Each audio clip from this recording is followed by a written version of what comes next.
A independência do Brasil. O dia em que Dom Pedro deu o grito às margens do rio Ipiranga e finalmente nos separou de Portugal. 7 de setembro de 1822 costuma ser apresentado como um jogo de cartas marcadas. Ah, quem nos separou de Portugal foi o filho do rei. O povo não opinou em nada. Só que um olhar mais atento aos jornais de 1821 mostram exatamente o contrário.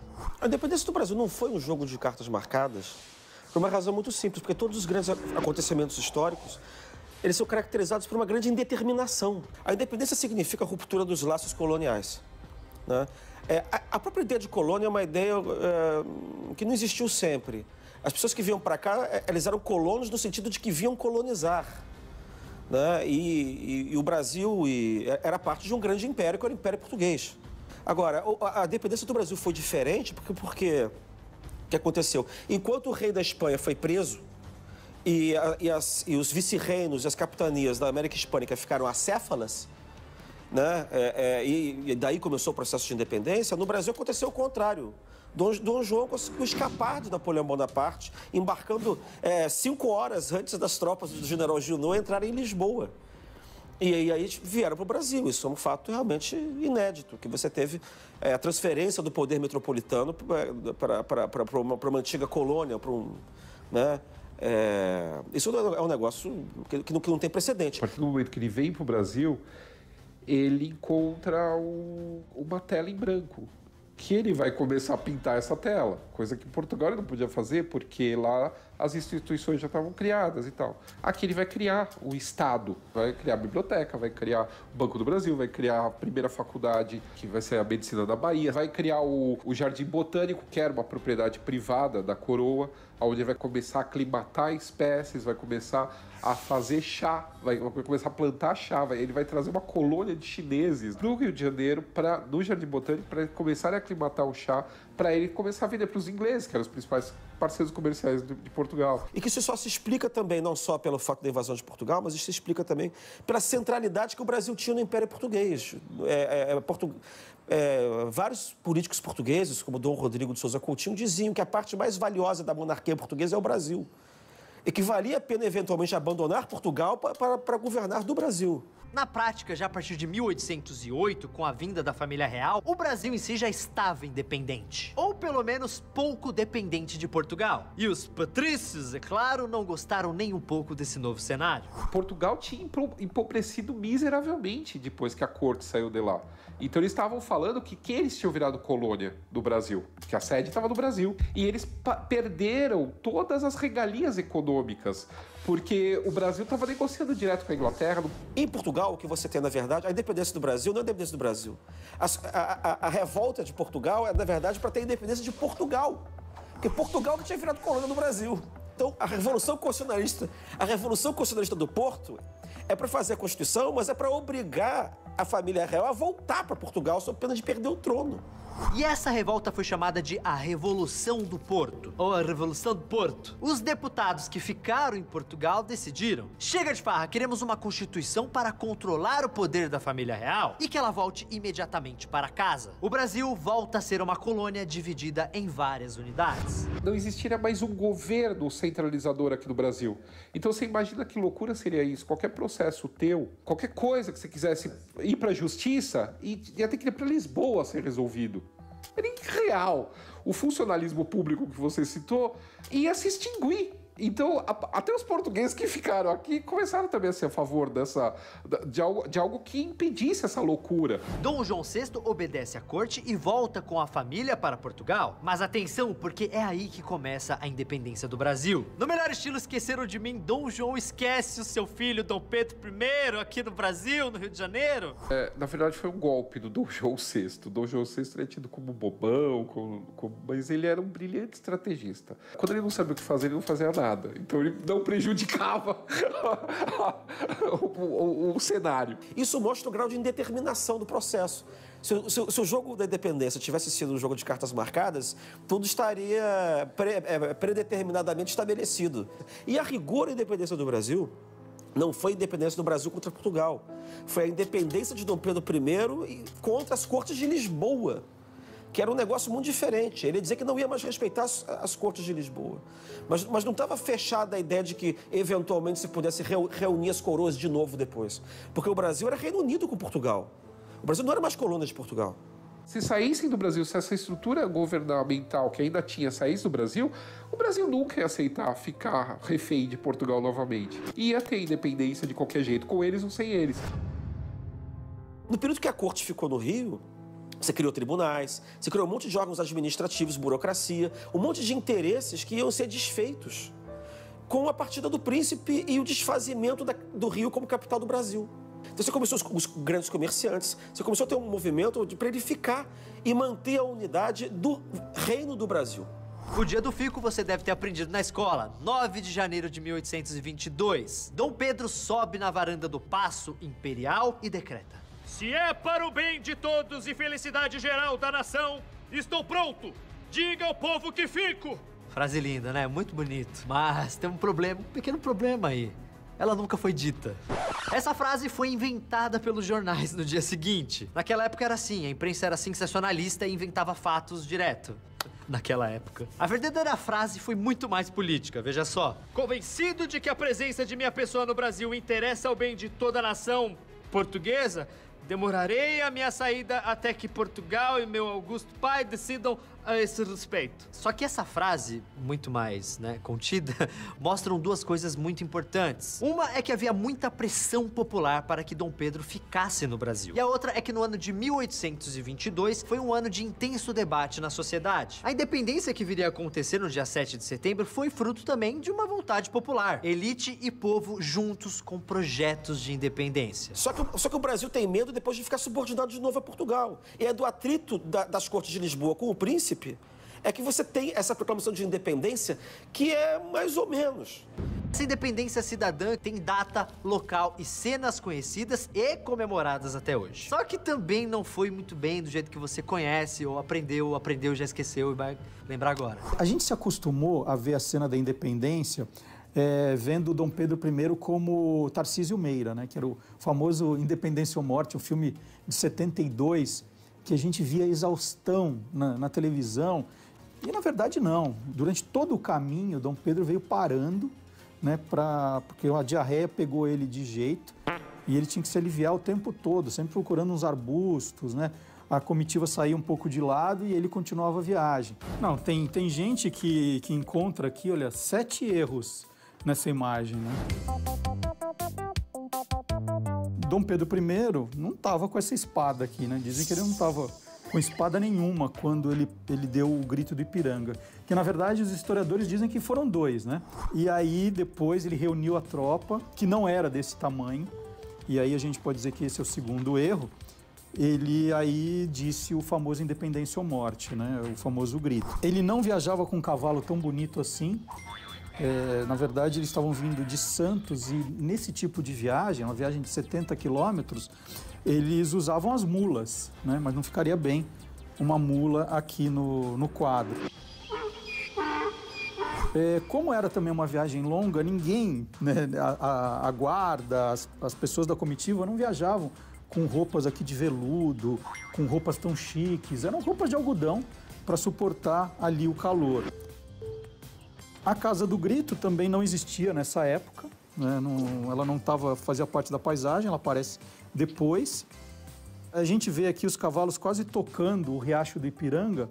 Na verdade, o grito, o Independência ou Morte, ele foi dado muito próximo ao Riacho do Ipiranga, mas a 400 metros de distância, então ele não apareceria aqui. A imagem mostra também que tem mulheres, crianças, nada disso. O Pedro Américo tentou retratar aqui que foi uma ação popular, um gesto popular, mas não tinha mulher, não tinha criança nessa cena, não tinha tanta gente, A comitiva era bem menor. O próprio Pedro Américo, ele se pinta aqui no meio e ele não estava aqui, ele não era nem nascido nessa época. Então, são coisas aqui que, olha, você pode recorrer. Se multaram algum cavalo aqui por excesso de velocidade, você pode recorrer, porque essa imagem não é verdadeira. Com vocês, o History apresenta ao Brasil o verdadeiro quadro da independência. Tira daí, é outro, vira.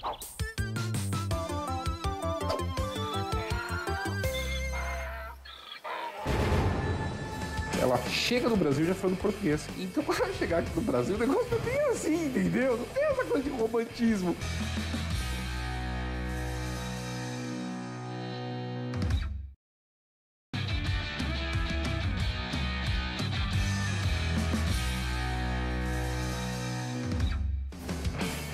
Portugal tinha empobrecido miseravelmente depois que a corte saiu de lá. Não, tem gente que encontra aqui, olha, 7 erros nessa imagem, né? Ia ter independência de qualquer jeito, com eles ou sem eles. Dom Pedro I era casado com a Imperatriz Leopoldina, também conhecido como uma linha do trem de São Paulo. Mas você sabe quem era Dom Pedro e Leopoldina? Este casal emblemático imperial do Brasil? A educação que foi desleixada, foi uma coisa capenga do Dom Pedro I, que ele vai se ressentir. O da Leopoldina foi perfeito. Então, assim, os Habsburgos, eles educavam os seus príncipes para apresentarem peças de teatro. Por quê? Porque era a maneira deles aprenderem a falar com o público. Sabe? Tinha todo uma coisa e ancestral. Era uma coisa que já vinha na família sendo trabalhada há anos. Acho que é uma das figuras mais importantes da história do Brasil, principalmente como mulher. E ela teve uma formação rígida, que foi a formação de uma das casas reais europeias mais severas, que são os Habsburgos, mas é severa no sentido de formação de pessoa, de formação de caráter. A educação dela era muito superior à dele. Para você ter uma ideia, quando você começa a aventar a possibilidade de ela casar com ele, ela já começa a aprender português. Ela chega no Brasil já falando português. Então, era muito sério o negócio, sabe? Era levado a sério a questão da educação. A dona Leopoldina, ela, apesar, né, de ser sobrinha em segundo grau da Maria Antonieta, mas ela era quase o oposto, ou seja, ela não vai nunca ser lembrada como uma mulher vaidosa. Entretanto, era uma amante da ciência. Eu até chamo, né, a dona Leopoldina, talvez, de mãe da ciência no Brasil. Ela até se intitulava assim de uma cientista amadora, só que eu adoraria ser uma cientista amadora como ela foi. E então ele, como o futuro rei de Portugal, vai fazer com que, por exemplo, se ele não quiser estudar, ninguém vai obrigar ele a estudar. Então, tinha dia que ele não tava afim.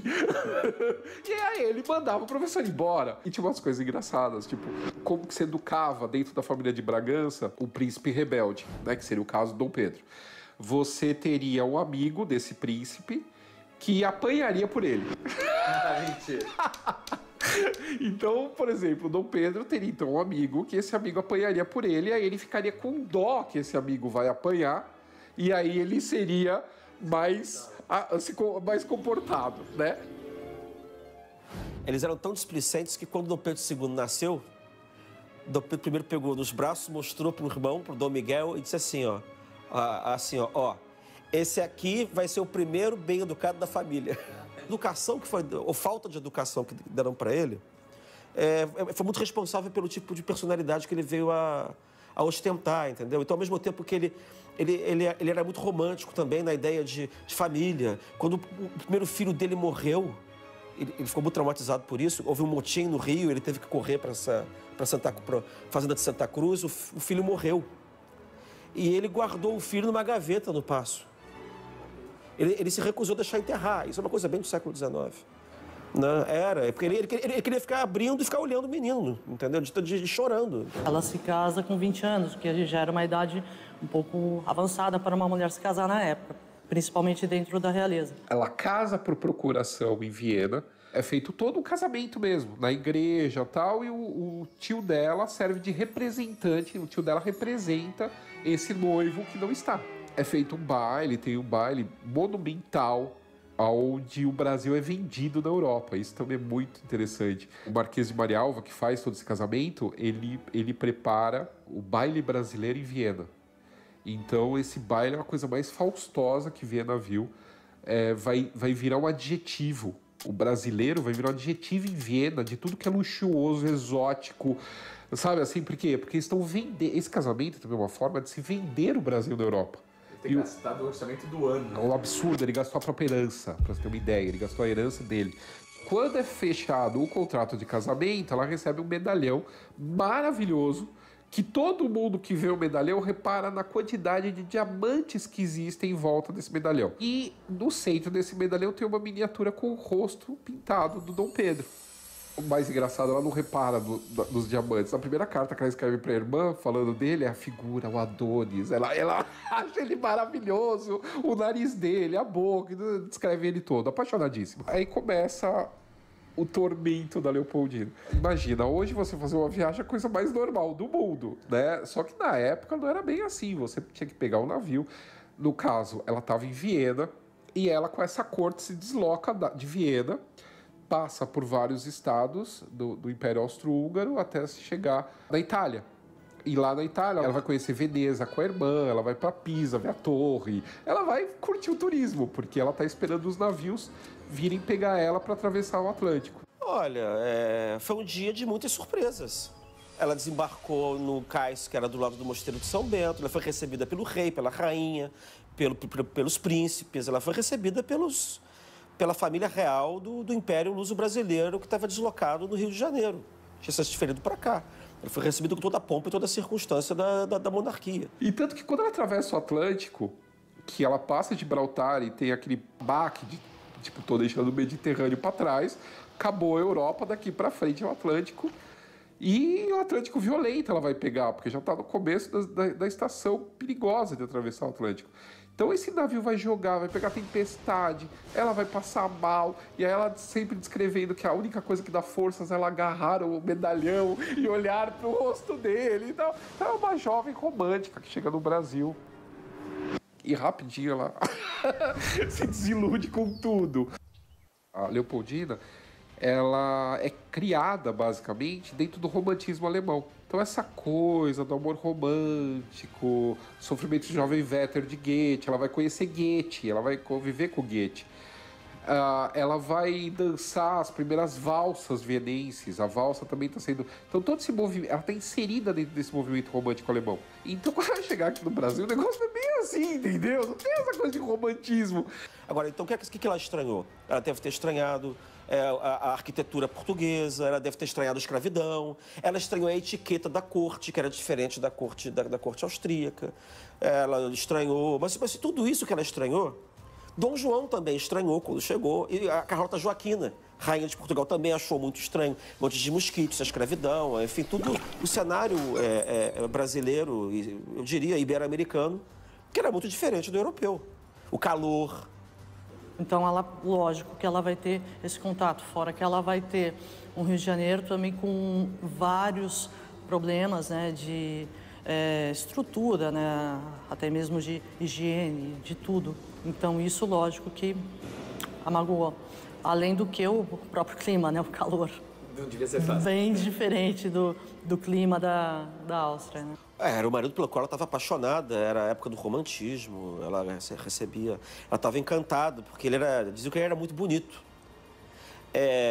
Todo mundo diz que ele era muito bonito. Agora, eu acho estranho como é que ele podia ser tão bonito assim, sendo filho de um par tão feio quanto eram Dom João e Dona Carlota Joaquina, que era uma, né, parece que eles eram muito feios. Eu não sei como é que ele sai bonito. Então eu não sei se Dom João e Carlota não eram tão feios ou se Dom Pedro não era assim tão bonito. E ela se apaixona por ele, claro, e ele inicialmente também.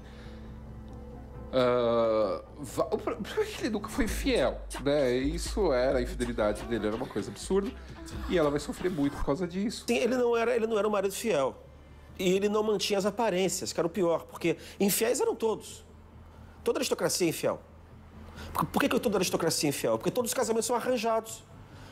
Tá? São todos os casamentos arranjados entre as famílias importantes, entre famílias aristocráticas, para conseguir manter o padrão de vida aristocrático. Tá? Isso, e no caso das famílias reais, isso era mais forte ainda, porque eram laços dinásticos que tinham a ver com as políticas dos seus respectivos reinos. Então a questão era manter a aparência. Você respeitar o outro, né? E acho que Dom Pedro estava habituado, na verdade, a ter um tipo de liberdade que... Enfim, houve um problema sério que foi a Marquesa de Santos.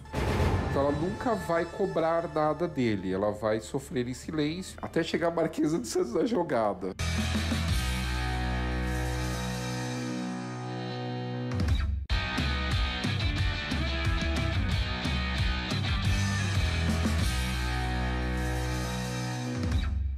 Então a questão era manter a aparência, você respeitar o outro, né? E eu acho que Dom Pedro estava habituado, na verdade, a ter um tipo de liberdade que...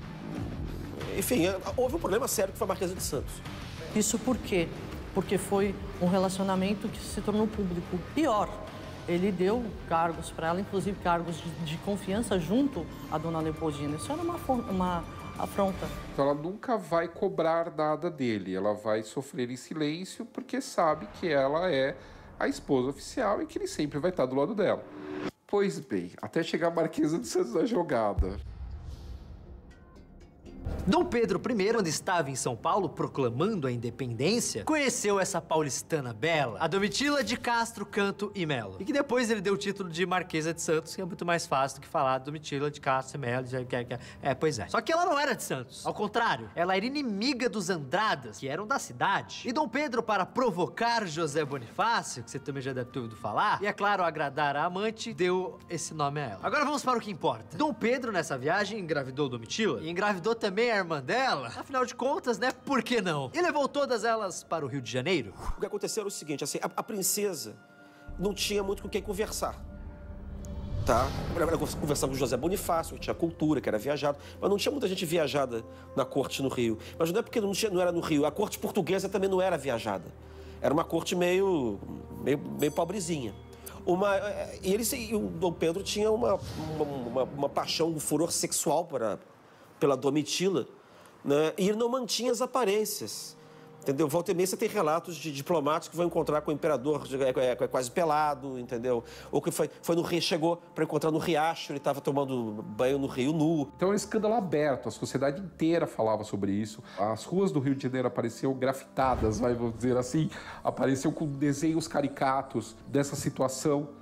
Então era uma coisa pública e notória. Havia muita gente que era contra a influência da Marquesa de Santos na corte. A Marquesa de Santos era oficialmente dama da imperatriz. Ela entra numa depressão profunda em 26 por conta de toda essa situação. Você vê pelos diários que eu achei dela, de Viena, que eu achei um diário dela, da juventude dela em Viena. Você vê a impetuosidade dela, você vê a liberdade que ela tinha. Ela ia no teatro sozinha, ela cavalgava sozinha. Ela tinha iniciativas, ela era uma mulher ativa, era uma mulher forte e que ela se anula nesse casamento.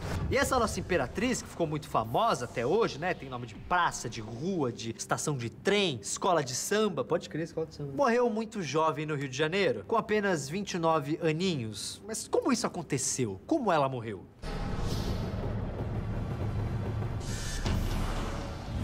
O que aconteceu? Depois que ela morreu, ela era uma pessoa querida pelo povo.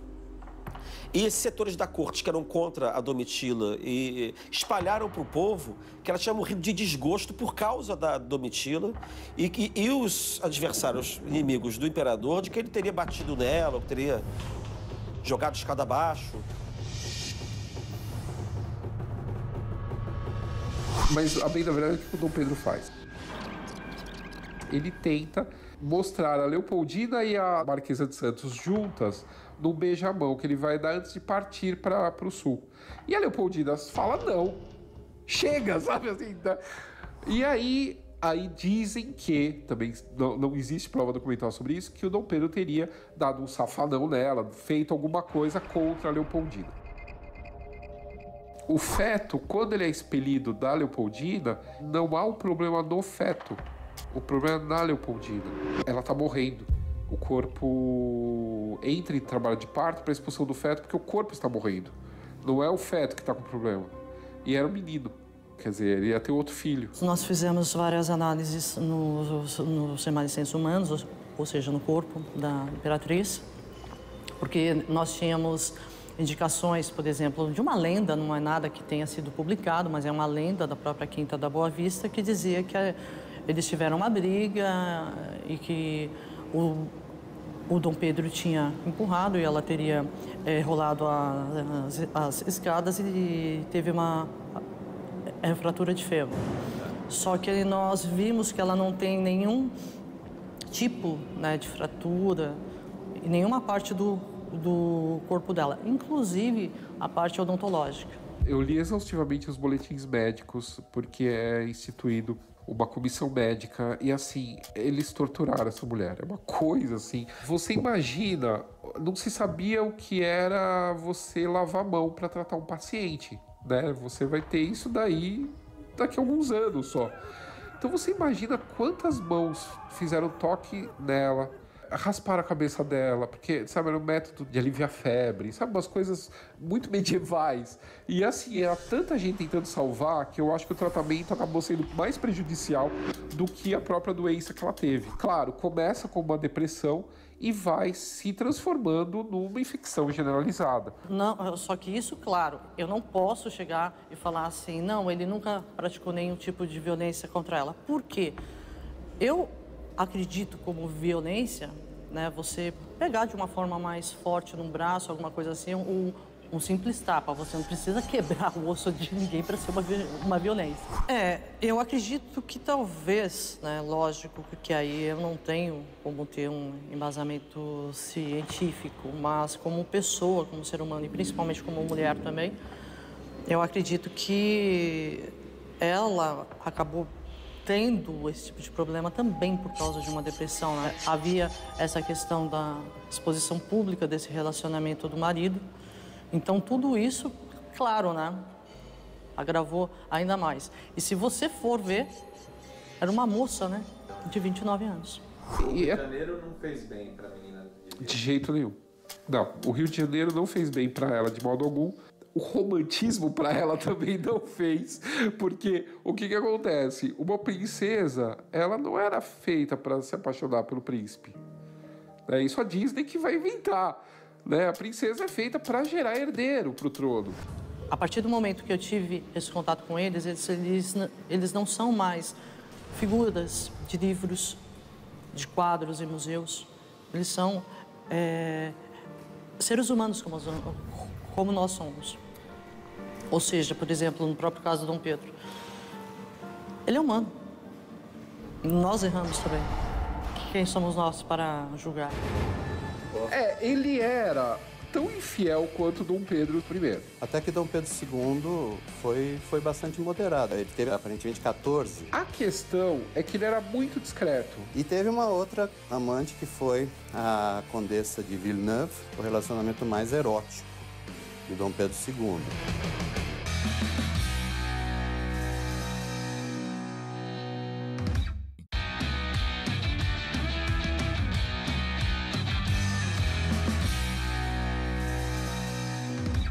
Dom Pedro II, o homem que dominou o Brasil por mais tempo. Estudioso, viajado e também muito curioso, foi um dos homens mais inteligentes que já passou aqui pelo Brasil e entrou para a história por viver entre os livros. Qualquer mulher que queria se aproximar do Dom Pedro falava que queria conhecer a biblioteca dele. Aí levava a biblioteca. Quer dizer, até para fazer sexo ele usava... A biblioteca do rei. Quando se fala em escândalo sexual na monarquia, todo mundo já pensa Dom Pedro I. Porque é tipo assim, o Dom Pedro I era o safadão do império ali, mano. Ele era... Mas o que pouca gente sabe é que o filho tímido, desajeitado do primeiro imperador também dava suas puladas de cerca. E assim, eu contei e não eram poucas. Ah, então...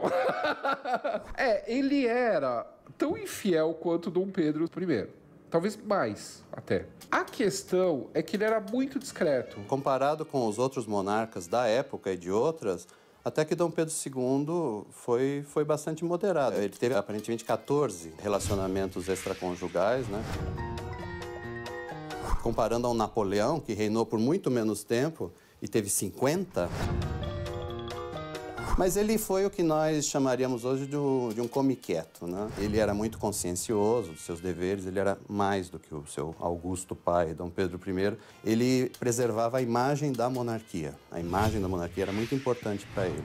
E ele era a imagem da monarquia, ele representava a monarquia. Então ele era muito cuidadoso, muito discreto, né, com seus relacionamentos. E a única coisa Isso também ele pegou do pai. Era a sovinice dele, porque ele não ajudava nada os amantes. Dom Pedro II, não confundir com o primeiro, era casado com a imperatriz Teresa Cristina. Essa não tem nome de estação, não deve ser tão famosa. E o casamento durou a vida toda, mesmo porque não tinha essa história de divórcio, né? Eles ficaram casados por quase 50 anos. Só que nesse tempo, né, o nosso imperador intelectual, ele deu as suas escapadas, tá ligado? Tipo, traiu mesmo. O mais célebre, o mais importante relacionamento extraconjugal de Dom Pedro II foi com a Condessa de Barral. Durou mais de 30 anos esse relacionamento e era uma mulher cujo nível intelectual se equiparava ao dele, né? Ela era uma mulher muito culta, viajada, e as cartas deles são, assim, tem muita troca intelectual, né?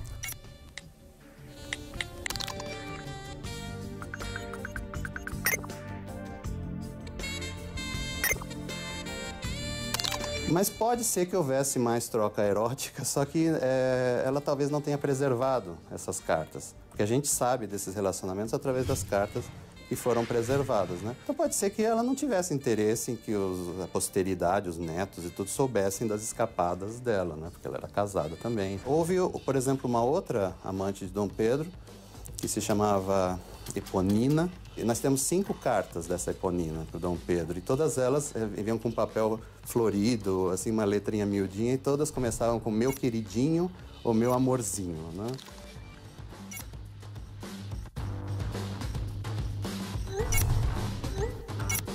E teve uma outra amante que foi a Condessa de Villeneuve. Essa foi provavelmente, pelo que a gente sabe, o relacionamento mais erótico do Dom Pedro II. Nós temos as cartas dele para ela, né? E ele fala, aí realmente ele parece um pouco o pai dele. Ele fala de seios, ele fala de delírios, né? De nós dois naquele quarto, fizemos loucuras e não sei o quê. Foi um relacionamento bem erótico.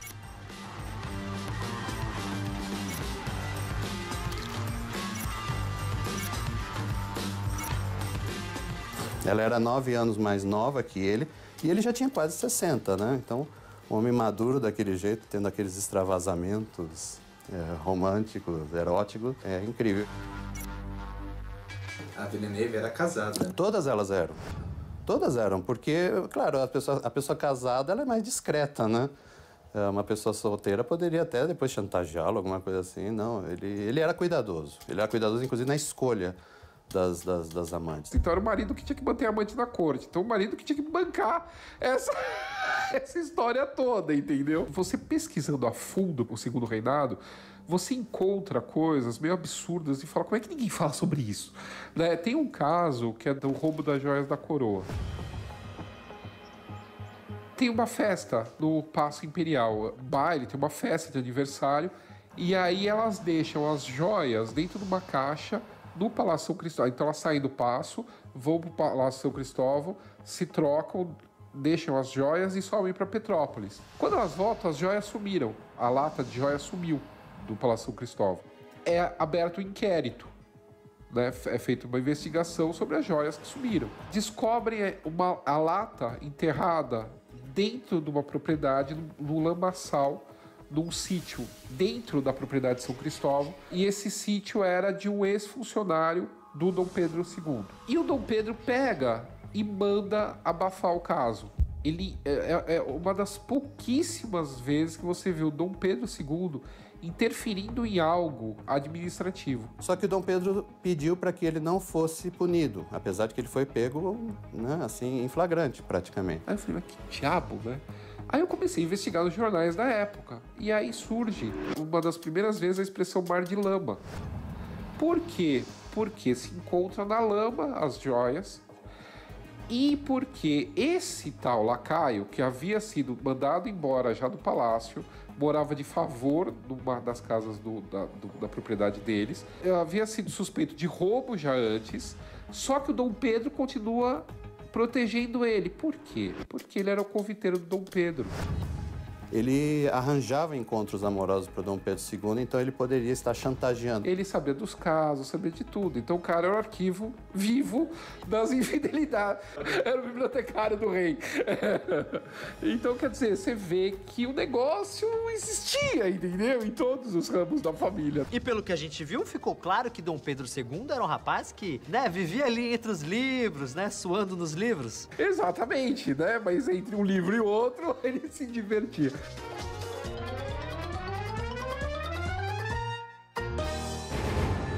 Olha, na minha opinião, a monarquia foi o período áureo da história do Brasil. Se essas revoltas tivessem tido sucesso hoje, claro, a gente teria passaporte para conhecer o Rio Grande do Sul. Foi uma tentativa da República de desconstruir a monarquia.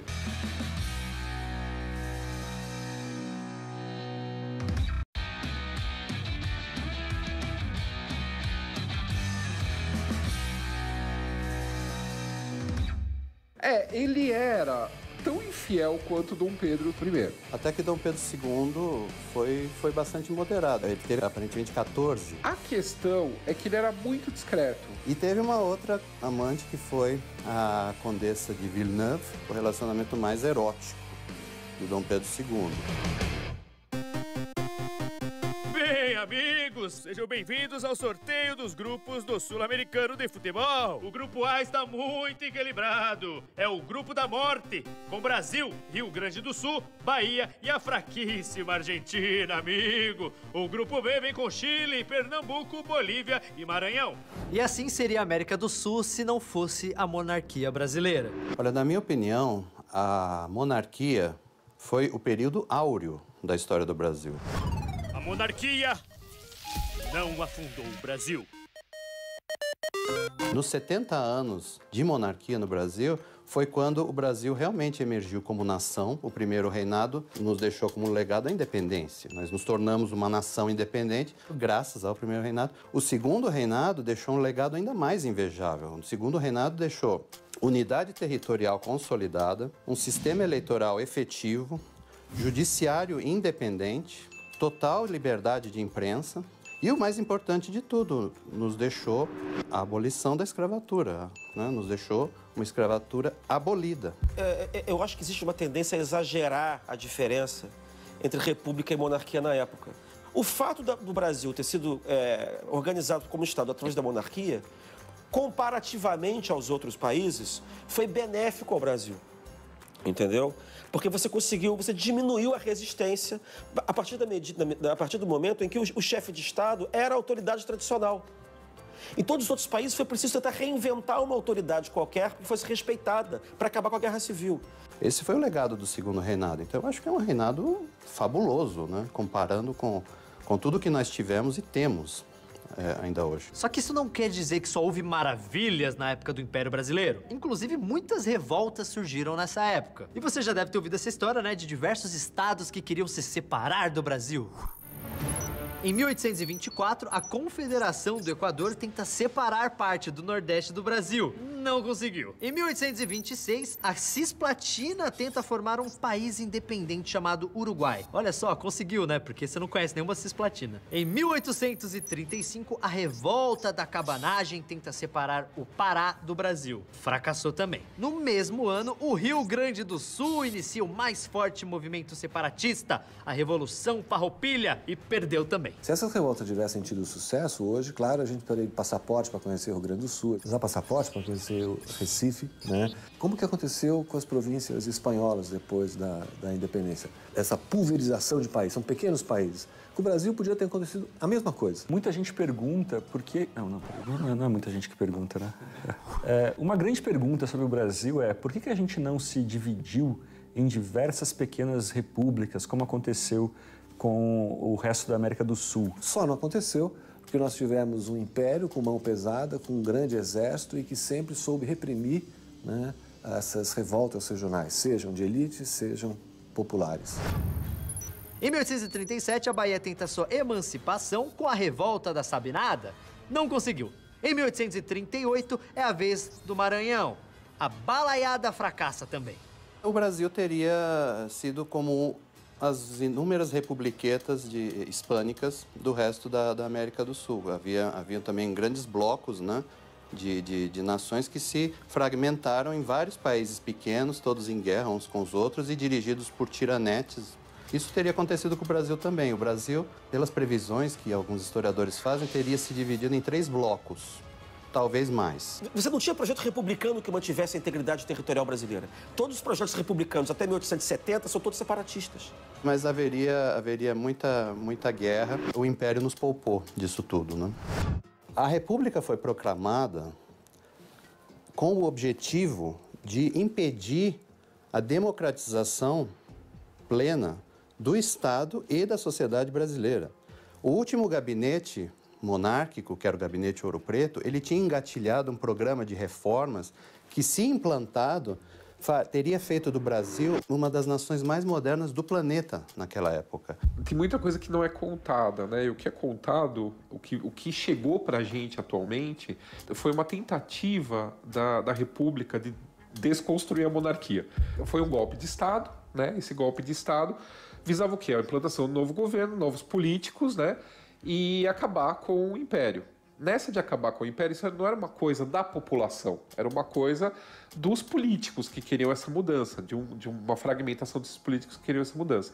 Então, para justificar a queda, então começa-se a pintar de maneira negativa os principais personagens do antigo regime. Nada que diferente de hoje em dia. Nada, é a mesma coisa. A história se repete, vira caricatura. Então, assim, aí a oligarquia cafeeira, que já estava por aqui, né, com a abolição da escravatura, eles falaram, não, agora chega, a gente vai derrubar esse governo. Então, assim, foram os elementos mais reacionários do Império que se uniram para derrubar a monarquia. Eles se tornaram republicanos. O conselheiro Rodrigues Alves, ele fazia parte do conselho do imperador. Ele era um elemento extremamente reacionário, ele era do Partido Conservador. Ele foi contra a abolição da escravatura até o fim. Quando o Império caiu, ele fez parte da República. Foi o 5º presidente da República. E depois veio Afonso Pena, que também era conselheiro do Império.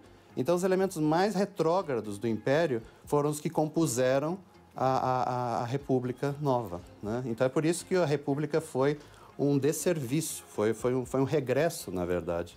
Esse tipo de monarquia que está na rua hoje, ele historicamente não tem nada a ver com Dom Pedro II. Dom Pedro II não tinha nada a ver com isso. Ele não era ultramontano, ele não era defensor de livre mercado, ele não era autoritário, ele não era conservador.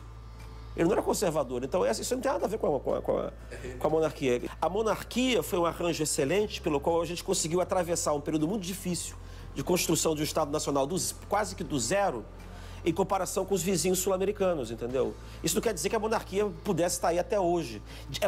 Eu acredito o seguinte, assim, era possível que ela tivesse sobrevivido mais tempo. Era possível ter uma república velha coroada, com a Isabel como imperatriz e tal, se não fosse a questão militar, se a questão militar tivesse sido resolvida. Agora, o Império ia enfrentar outro problema na década de 20. A década de 20 é uma crise do liberalismo que põe, inclusive, as monarquias europeias em perigo. As monarquias europeias caem todas depois da Primeira Guerra Mundial. A monarquia portuguesa cai em 1910. A monarquia ia ter que virar fascista para ficar no poder. Entendeu? Ela não teria sobrevivido, quanto mais na América. Bom, eu acho que é porque o brasileiro ele não tem muitos modelos para seguir. E, assim, foi o Brecht que disse numa das peças dele, pobre do povo que precisa de heróis, né?